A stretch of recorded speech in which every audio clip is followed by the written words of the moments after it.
Hello, I am Ariane. This is Book Zealots wrap up November. It was interesting. I've read 6 books, but not very many pages.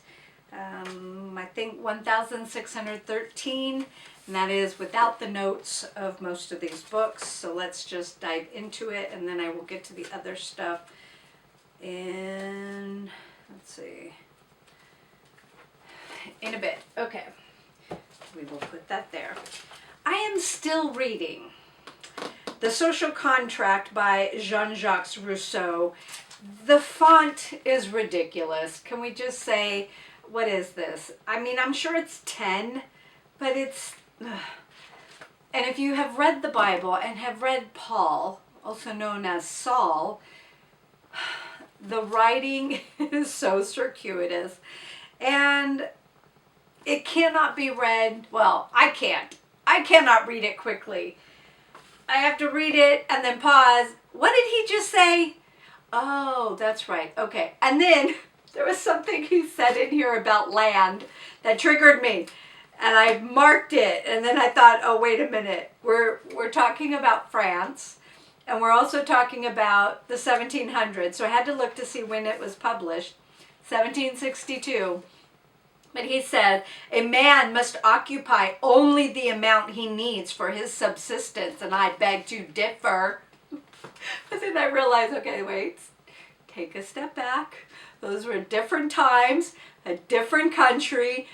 They had aristocracy, so putting things into context here. For a bingo prompt, I read Algebra and Geometry, Anything But Square. This was one of the books that I bought for Prometheus when he was in elementary, and it was funny. Okay, obviously it's written for kids. Oh, hang on. All right, had to change the battery again. I have no idea what is going on with this camera. Anyway, so this book is obviously written for children. There were things in it that were geared towards children, and I guess trying to make it funny, trying to make it interesting. It's for kids. I read it for the bingo prompt instead of Is God a Mathematician, because I'm running out of time and I'm getting desperate. Killing Jesus by Bill O'Reilly and Martin Dugard.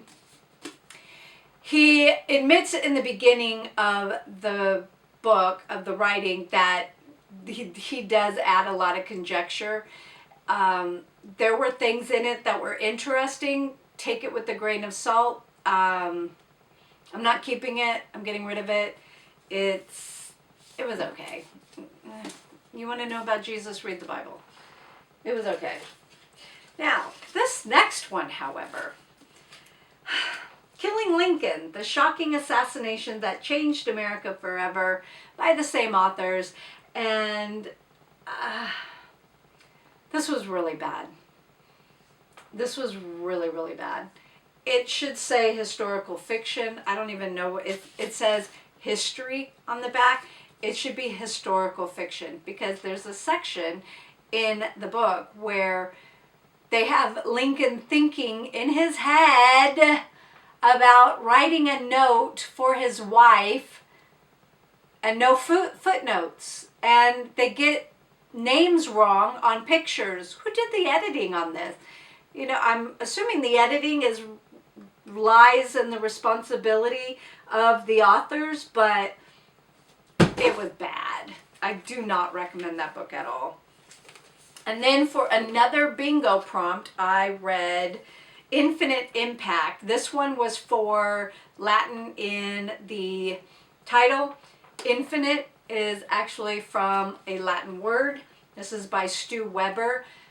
In my community page, I asked about, do you ever read a book where it seems like you've read it already? This was one of them.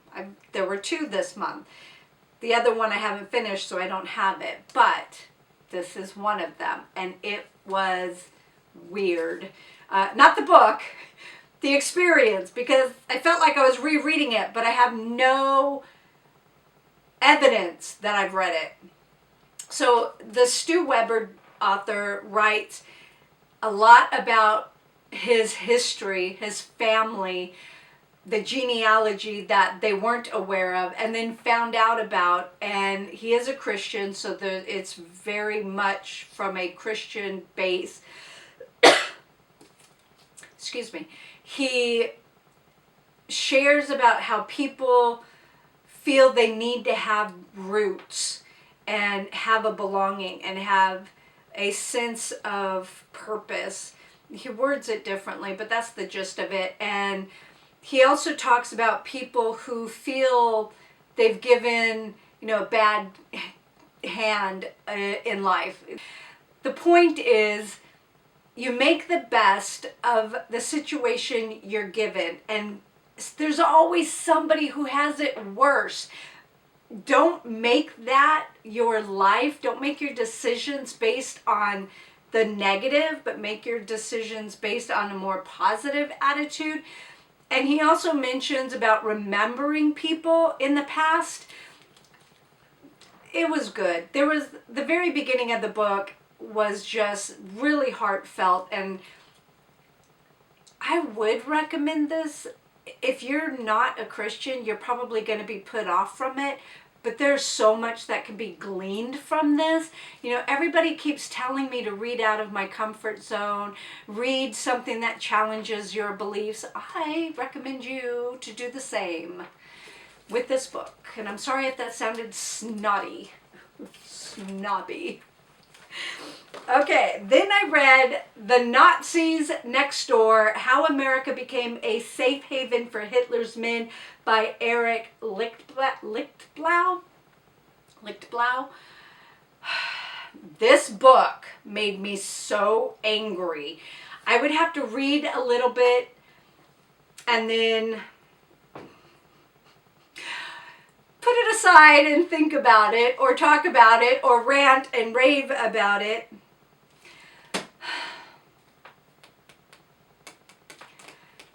So, after the war, World War II, the CIA brought over very deplorable people to become citizens in the United States and protected them. Yeah. Oh, I have so much to say, but I'm not going to. Okay. Oh. When the department, I think it was the Department of Justice, was trying to go after them, they were called the Nazi hunters, and they were blocked. When they would get to the courts, or they found some information or knew that the CIA had information that would pin these people, validating, verifying that they were in fact horrible, deplorable people, the CIA would block them. This book. So if you haven't read Area 51 by Annie Jacobson, I would recommend that book. People hear Area 51 and automatically think, oh, Little Green Men. No, it's not about that. It's about the CIA. I recommend this book. And you'll probably get just as angry as I did. Yeah. The very last book that I read, okay, so I'm going to say my stats, and then people who don't want to hear me rant and rave and be angry about a Christian book, thank you for visiting. I'll talk to you later. I read 6 books. I've read 1,613 pages. I read 5 nonfiction, 1 fiction, 1 DNF, and that's this book. I brought 14 books into the house this month, and that is in my book haul video. And I am unhauling 5 books. A Woman's High Calling by Elizabeth George, 10 Essentials for Godly Living. This is false teaching. I got to page 15 and stopped. And I went, no way.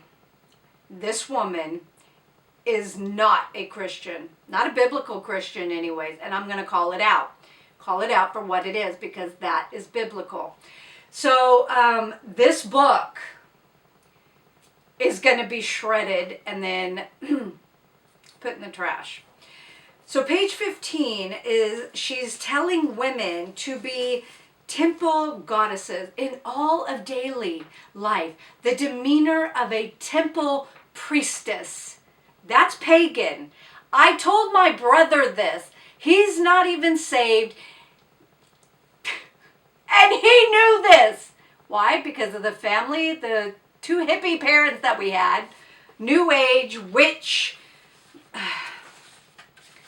So I started thumbing through this. And there's another section where she mentions being a calling to be queen of the home.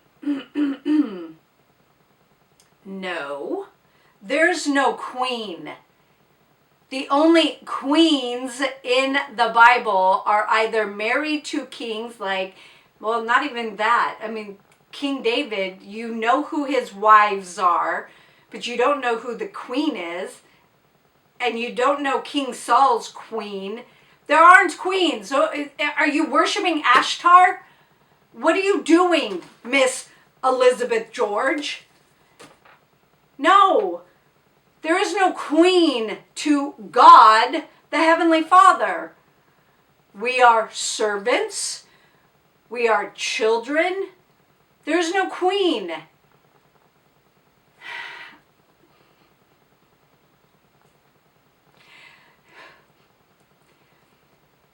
If you are a Christian, please have discernment. This is false teaching. This is not Christian. It's pagan. I can't even call this cultural Christianity. I can't. This is paganism, straight up paganism. I didn't even finish it. I DNF'd it because I recognize it for what it is.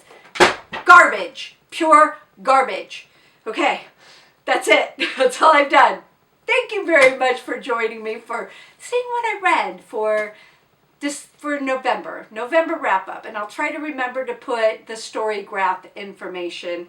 And yeah, that I am very much looking forward to December. And I have a lot of surprises, and that will be in another video. So thank you very much. I'll talk to you later. Bye.